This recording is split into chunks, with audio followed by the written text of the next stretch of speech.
Welcome and welcome back to my channel.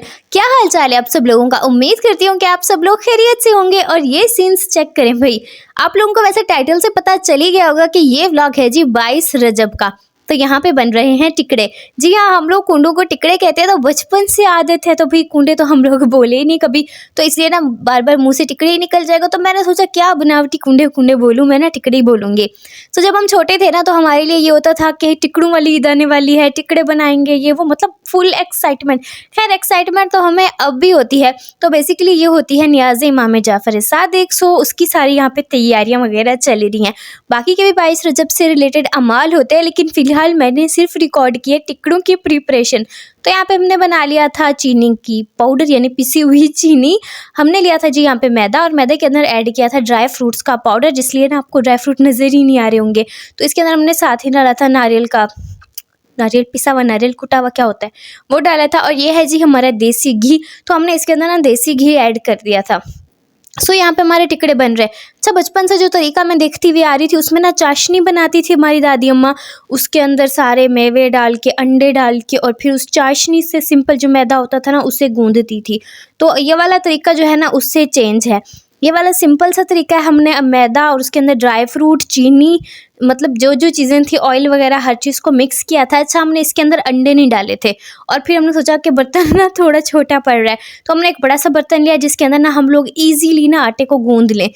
तो यहाँ पे सारी आपको लाइटिंग जो है वो हिलती चिलती हुई नजर आएगी, क्योंकि अब्बास यहाँ पे ले रहा था कुछ एस्थेटिक शॉट्स। तो वो एस्थेटिक सी वीडियो आप उसके ही पेज पे देख लेना। मैंने तो भाई सिंपल सी बनाई थी। सो यहाँ पे आटा बनाने की तैयारी जो थी अम्मी कर रही थी, और साथ साथ अब्बास ले रहा था एस्थेटिक से शॉर्ट्स। अच्छा, ये सारी चीज़ें हमने मिक्स कर ली थी। अब इस आटे को हमने गूंदना है जी दूध से। अच्छा, इस बार ना हमने इसके अंदर ना ड्राई मिल्क पाउडर ऐड नहीं किया था। सो वो आप लोग अगर ऐड करते हो ना, तो उससे ना और ज़्यादा आप लोगों के जो कुंडे होते हैं, जो टिक्कियाँ होती हैं, मज़े की बनती हैं। सो बचपन से हम लोगों ने अंडे वाली बनती हुई देखी हैं, तो अम्मी को जो था वो एलर्जी होती थी हमेशा। तो फिर समझ नहीं आता था कि बंदा क्या करे, क्योंकि अंडा अम्मी नहीं खाती हैं। खैर, फिर रेसिपीज़ बंदा खुद भी सीखता रहता है, और आजकल तो नेट से आपको इतनी रेसिपीज़ मिल जाएंगी। खैर, ये वाली जो रेसिपी है ना, इसके अंदर अंडे नहीं डाले जाते। काफ़ी लोग डिफरेंट चीज़ें डालते हैं, कुछ लोग सूजी डालते हैं, कुछ लोग किस तरह से बनाते हैं, लेकिन हमारे वाली जो है ना, ये सिंपल सा तरीका है, और इससे जो बनते हैं ना, वो इतने मज़ेदार से बनेंगे। आप लोग ये वाली रेसिपी ट्राई कर लेना। खैर, मैंने मेजरमेंट्स तो आपको नहीं बताई। मीठे की जो मेजरमेंट्स होती है ना, वो इंसान की अपने लिहाज से होती हैं, लेकिन अगर बहुत ज़्यादा मीठा हो जाए तो जो हमारे टिकड़े होते हैं ना, वो टूट जाते हैं। खैर, यहाँ हमारे सारे बंदे अपने काम पे लग गए थे, क्योंकि भाई हम लोगों ने सोच लिया था कि साथ साथ काम करेंगे तो काम हो जाएगा। और यहाँ पे मैं बनाने वाली थी हलवा पूड़ी। हम लोगों ने ना टिकड़े बनाए, टिकड़े टेस्ट किए, टिकड़े इतने देखे कि फिर हमारा दिल ही नहीं था कि हम हलवा बनाए। हमने 4 बार सोचा कि हलवा बनाए, क्या वाकई में हलवा बनाए। तो फिर हमने हलवा नहीं बनाया था। फिर हमने सोचा कि चलो पूड़ियों को ना हम सालन वगैरह के साथ में खा लेंगे, क्योंकि रात इतनी हो चुकी थी, हमें कुछ चीज़ें बाहर से मिल ही नहीं सकती थी, क्योंकि भाई यहाँ पे रात को लोग सोते हैं। शहरों की तरह यहाँ रात में लोग जागते बिल्कुल भी नहीं है। यार, हमारे टिकड़े बन रहे थे, और हमने सोचा कि बस यहीं खा लेंगे, क्योंकि ना रात बहुत हो गई थी, हमें भी टिकड़े भी बनाने थे। और फिर ये था ना कि रात में ना हम लोग थक गए, और ये रखे रह गए ना, तो फिर लेट हो जाएगा, क्योंकि अभी सुबह ये सारी आवाम घर में नहीं होती है। कोई स्कूल जाएगा, कोई स्कूल पढ़ाने जाएगा, कोई पढ़ने जाएगा, अपने अपने काम में ना सारे बंदे लग जाएंगे। तो यहाँ पे हमने अपने नफीस से टिकड़ों को आराम आराम से उठाया था। और यहाँ पे ना टिकड़े आए थे मेरे ससुराल से। मैं अपनी अम्मी के घर पे थी, और ये मेरे हस्बैंड ने स्पेशली मेरे लिए बनाया है। नज़र ना लगा ना, माशाल्लाह बोल दो। और यहाँ मैं ना पूड़ियाँ बना रही थी। अच्छा, हमारे जो इलाके में पूड़ियाँ मिलती हैं, वो छोटी छोटी सी मिलती है, टिकड़े जितनी, और वो इतनी मज़े की होती है। उसके अंदर मिर्ची डली हुई होती है। वैसे ना मैं समझती हूँ कि कहीं भी नहीं मिलती, और मैंने कई बार ट्राई किया है कि मुझसे वैसी बने, वैसी बनती नहीं है। अच्छा, यहाँ मैं आपको एक और चीज़ दिखा दूँ, जो कि वीडियो को पीछे हो गई है। उसके अंदर ना हमने ट्रे के अंदर बिछाया हुआ था जो गरी होती है ना, वो नारियल, वो।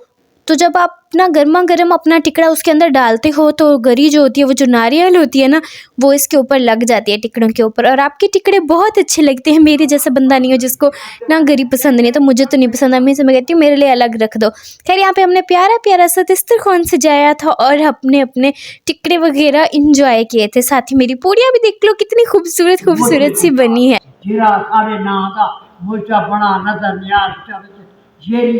दिल की तमन्ना हो पूरी। वो जो सुनिए ये घर तेरे को लते थी, कट्ठा कर मालो, कट्ठा कर अच्छा कीजिए, दुआ मंगेला थे रुक ये दुआ ये है जी फजर के बाद के सीन्स, और इन सीन्स की ना और ज़्यादा एक्साइटमेंट होती थी। दादा वो हमें सुना रहे हैं हमारी नेटिव लैंग्वेज यानी सराइकी में किस्सा। सो ये वो सारा किस्सा होता है जो कि हमारी टिकड़ों के बाद पढ़ा जाता है, सभी सुनते हैं और उसके बाद जो होता है टिकड़े बांटे जाते हैं। जब हम छोटे थे तो हमारी जो मोहल्ले में था हमारा घर, तो वहाँ पे ना पहले दादा बू अपने घर पे पढ़ते थे ये किस्सा, उसके बाद हम लोग जाते थे अपनी एक और कज़न के घर, और वो ना हम छत से जाते थे, इतना मज़ा आता था। फिर उनके घर ये किस्सा सुनते थे, वहाँ से टिकड़े लेते थे, और फिर और कज़न के घर और कज़न के घर। इतनी ज़्यादा एक्साइटमेंट होती थी ना, और शायद ईदें जो होती हैं ना वो बचपन वाली होती हैं। अभी भी इन सारी चीज़ों को ना हम जब जी रहे होते हैं तो हमें वही सारी चीज़ें पुरानी पुरानी याद आ रही होती हैं। खैर ये वाला किस्सा किस किस ने सुना है ज़रूर बताना मुझे। अगर आप लोगों ने नहीं सुना, वैसे आप लोगों को ना इंटरनेट से ये किस्सा मिल जाएगा उर्दू में, ईज़िली आप वहाँ से पढ़ सकते हो कि ये क्या होता है और सारा कुछ जो भी, मतलब अगर आप लोगों के कोई क्वेश्चंस वगैरह हैं। यहाँ दादाबू सराइकी में सुना रहे थे तो मैंने फुल ज़्यादा रिकॉर्ड नहीं किया था, और दादाबू एक्सप्लेन कर के इतना मज़े से सुना रहे थे, तो वो अगर मैं रिकॉर्ड भी करती तो वो बहुत ज़्यादा लंबी वीडियो हो जानी थी। खैर आप लोगों में से अगर ये सारा कुछ कोई जीता है, मतलब इस चीज़ को एंजॉय करता है, तो इस वाली ईद की फीलिंग ना उसी बंदे को आ सकती है। बाकी जिन लोगों ने कभी इस चीज़ को एंजॉय नहीं किया ना, वो लोग ना इसको सोच भी नहीं सकते कि कैसा है।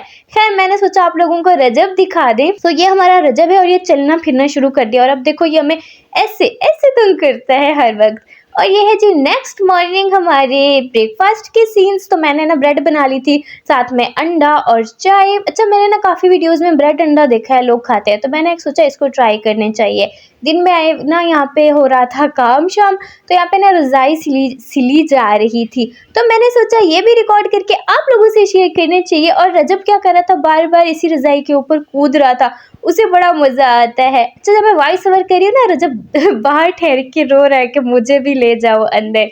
क्या यहाँ पे लंच का टाइम था, मैं छोले लेकर आ गई थी, फिर मैंने साथ में ये फ्लावर वाला टिकड़ा रख लिया था। भाई टिकड़े वाली ईद के बाद ना इस वाली चीज़ के ना अलग ही मज़े होते हैं, और मुझे ना टिकड़ा छोले के साथ में खाने में एक अलग ही मज़ा आता है। खैर फिर मैंने कोल्ड ड्रिंक भी ले ली थी जो कि हम लोगों ने रात में मंगाई थी, और ये वाकई में इतने मज़े की कोल्ड ड्रिंक थी ना, कभी कभी अच्छी आती है, पता नहीं असली नकली का फ़र्क होता है क्या होता है, बहुत मज़े की आती है। और खैर ये देखो रजब को देख के अपने ब्लॉग को एंड करते हैं। ओके जी, ओके, बाय बाय।